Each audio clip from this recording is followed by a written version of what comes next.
Olha, quase 5 anos depois do rompimento da barragem de Fundão em Mariana, muitas vítimas ainda estão sem receber o auxílio financeiro.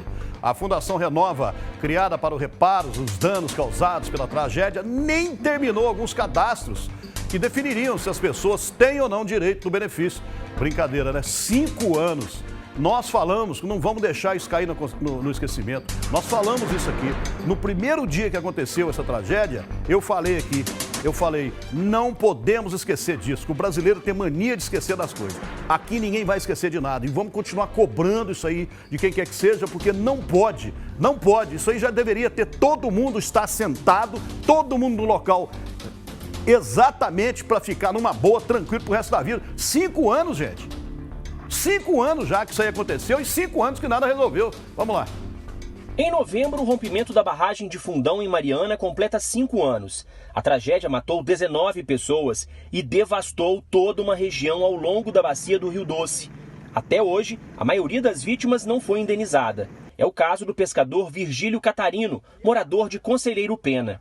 Eu pescava para comer, para vender, então a minha renda acabou tudo. Pagava aluguel, comprava coisa para me pescar, meu estagiário eu pescar, e hoje em dia não tem mais nada. Emerson Madeira, pescador em Aimorés, também espera a indenização. Não recebi indenização e muito menos o auxílio financeiro, que eles diziam que era auxílio financeiro emergencial. Para garantir os direitos e reparar os danos causados às vítimas, um acordo judicial de março de 2016 criou a Fundação Renova. Segundo a empresa, cerca de 30 mil famílias estão sendo indenizadas.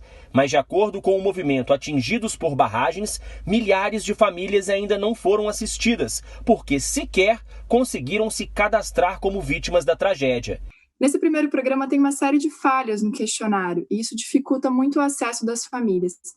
Então, a gente tem hoje famílias que estão há 1 ano e meio, 2 anos, esperando respostas sobre o seu cadastramento.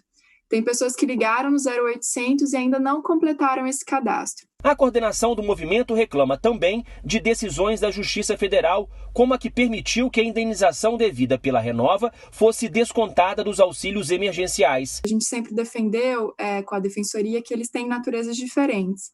E essa decisão ela veio em 27 de dezembro de 2018. Durante o recesso dos tribunais, a gente tem uma decisão como essa que impactava o recebimento desse dinheiro em dezembro por parte das famílias. Isso favoreceu muito a Fundação Renova. Depois foi recorrido dessa decisão e o tribunal cancelou, mas ela foi um grande impacto. O movimento Atingidos por Barragens ainda questiona a escolha da consultoria AECOM como perita do caso, já que essa mesma empresa presta serviços para a Renova. Então, como uma empresa que presta serviço de consultoria para a Fundação Renova, também vai ser perita para o juiz para o mesmo tema da saúde, Então, aí a gente tem um claro problema de conflito de interesses, o próprio Ministério Público Federal menciona isso no agravo, e de desfavor dos interesses dos atingidos. Outra decisão questionada pelo movimento é a exigência de realização de uma audiência por videoconferência com os atingidos do distrito de Gesteira, um lugar onde o acesso à internet é restrito. A maioria das pessoas não tem acesso sequer a sinal de telefone. Como é que a gente vai garantir a participação delas? Isso demonstra um grande desconhecimento sobre a realidade dos territórios da Bacia do Rio Doce e preocupa a gente, A gente tem vários problemas nesse processo de transparência, imparcialidade, da própria garantia de contraditório, Essa decisão de Gesteira, por exemplo, que determina a reunião, não foi ouvida a própria comunidade e nem a própria assessoria dela sobre a possibilidade e viabilidade de fazer isso. A Renova pediu, foi deferido. E foi justamente por videoconferência que o juiz da 12ª Vara Federal de Belo Horizonte admitiu dificuldade para que todas as vítimas sejam indenizadas. O jeito que está hoje está muito ruim. O que eu tenho tentado fazer, e essa é a minha obrigação como juiz, é tentar encontrar um sistema e uma solução que aproxime o máximo possível da justiça, reduzindo a margem de injustiça. Eu não tenho e ninguém tem bola de cristal para olhar e voltar no tempo para saber se aquilo que aquela pessoa estava dizendo é verdade em novembro de 2015, quando rompeu a barragem. E aí você tem as mais diversas situações, pessoas que têm direito estão fora e não estão recebendo, e diversas pessoas que não têm direito estão dentro recebendo.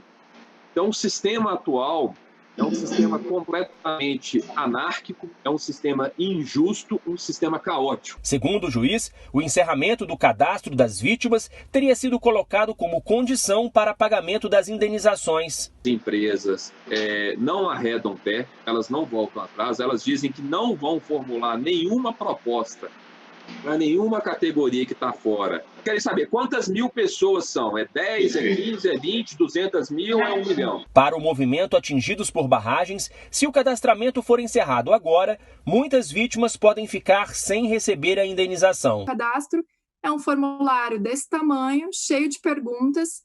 A gente está falando de uma realidade da Bacia do Rio Doce de alto nível de analfabetismo das pessoas, com perguntas muito técnicas que as pessoas têm dificuldade de responder.